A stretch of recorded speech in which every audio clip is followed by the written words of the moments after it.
Jambore Sungai Pansi ini merupakan kegiatan yang bertujuan untuk meningkatkan perhatian dan kesadaran masyarakat akan pentingnya air dan pengelolaan sumber daya air secara berkelanjutan.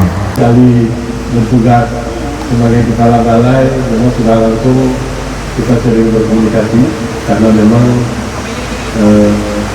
pemimpin TV ini harus dekat dengan kepala balai. Kalau nggak bisa bahaya gitu.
Berjuang Benteng Takeshi, ya.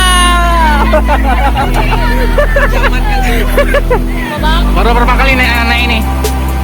Kayak mana perasaannya? Bisa kan? Oke. Baru berapa kali ikut nih? Kayak mana perasaannya?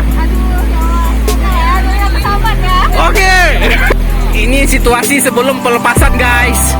Oke guys.